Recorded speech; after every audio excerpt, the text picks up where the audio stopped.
Hi guys, I'm Rotary Swing instructor Clay Ballard, and this is part 2 of the Getting Stuck series. Now in part 1 we talked about your relationship of your torso and your arms to getting stuck, and that's really what getting stuck is. Now the second thing that's going to lead to block shots to the right or people saying that you're getting stuck is the club being underplaying. Now as I'm coming down and I'm hitting a golf shot, my club has to be on plane. That means that the lie angle that's on my club is going to be sitting flush on the ground at impact. So this is something that we all must do to hit the ball properly and consistently. Now if I get underplaying, that means that this club is coming in underneath this plane in the downswing, and it's going to tend to lead to shots that I keep on swinging out to the right or that I block out to the right. Even if I square up my path, my club is never releasing properly, and they're going to be thin shots. They're going to be shots that are blocked to the right.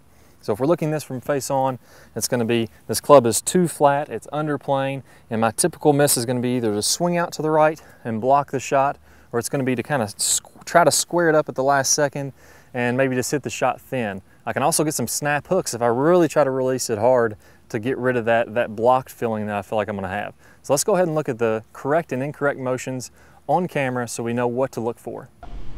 Okay, so let's take another look at Tiger Woods here, and what I've done is I've drawn what's called the elbow plane on his swing, and I've done the same thing for my swing just a second ago. So you take a line, draw it up from the hosel through the back of the elbow there, and this is going to give you a rough idea, just a general guideline for when you're swinging on plane in the golf swing. So as he comes down to impact, he's going to need to be pretty close to that line, or his club is not going to be working in through the shot correctly. His lie angle is not going to be correct, and his club's going to be swinging to the left or the right if he gets underneath or over top of this. So he does a very good job of that here. His camera's also moving around a little bit, so it's not going to be perfect, and you shouldn't worry about getting this perfectly on line, but you do want to be pretty close. So as he starts his downswing, he does a very good job on the backswing of getting parallel to this line and on plane. And as he starts this downswing, we're going to see he's pretty much perfectly on this line. So this would be perfectly on plane. Now when you're under plane, that means that your club is tilted back below this line. And this is most typically seen in golfers that kind of hang back on the right side. They get the club underneath the plane, and then through impact they're swinging through the ball over here to the right. So their club path is moving too far to the right, and you're going to struggle with blocks to the right, and you're going to struggle with hooks. If your club gets below this plane, you're going to struggle with blocks and hooks. If your club is on this plane, now we can go ahead and release properly without fear of hooking the ball, and we can go ahead and release properly without fear of blocking it to the right. It's exactly what we're going to see Tiger doing here as he's coming down through impact. We can see this club's tracing down on plane, basically parallel to this line at impact, and then as he comes through, he's right back on this line again. If he was swinging out to the right or getting stuck, it would be underneath this line, so it would look like this. And then as he came through impact, his club may even be a little too steep because he had to raise up on the arms to get it back on there. And then as he came through, the club would be tilted back the other way because he had to release it very aggressively to get a decent shot through impact. So here, much less manipulation. He's staying parallel to this line the entire time, which helps him to keep from hitting blocks or hooks or any of that kind of stuff. On the right, you're going to see I do the opposite. This is a typical, I was thinking about hanging back and really flicking that club out to the right, which is what, it feels very powerful. You can get some good speed from this, but it's getting underneath of this line. This is what's called underplaying, often referred to as getting stuck. And then as you're coming through impact, now look at my club. It's moving to the right through impact. Very easy to block this coming through there. And then as I'm coming through, my hands are very high as I'm coming through there and swinging out to the right. So not something that you're looking for. So go ahead and draw the elbow plane when you're taping your swing. Check that. Make sure it looks like you're swinging on plane. If you're struggling hitting blocks to the right, I would almost guarantee that you're underplaying.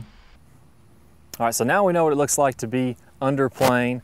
We got to fix this now. Now the key is going to be steepening up this shaft as we're coming down, and it's mostly done with the forearms. And there's a great drill for this that we have on the website, and it's called the Trace the Plane Line drill. It's located in the downswing section. And if you want to click this link on the bottom right hand side of your screen here, you'll be able to watch that video absolutely free of charge. That's usually only available to premium members. So you're going to click this link, sign up for your free membership. You'll be able to watch that video, plus you'll get about 30 high-quality instructional videos on top of that. So look forward to working with you guys much more in the future. Good luck with your golf game. One of the problems that I work on with my better ball strikers is they tend to get stuck coming into impact, and that just means that I've got this little, basically a plane line here set up with this yellow guy. You can see kind of the shaft plane where I want to come into at impact, and what happens is a typical better golfer starts to come a little bit from the inside too much, and so the ball is always going to want to start to the right of the target line unless they shut the face down in relationship to the path. And so we start getting balls that don't start on our line and have too much curvature to them. My goal with every single tour player that I work with and better ball striker and everybody period is to get their path zeroed out. And so what I mean by that is that I want that club coming down with a 0-degree path at impact. This would be into out a lot, 20 degrees into out. Typical high handicappers come over the top. They're coming in 20 degrees over out to in.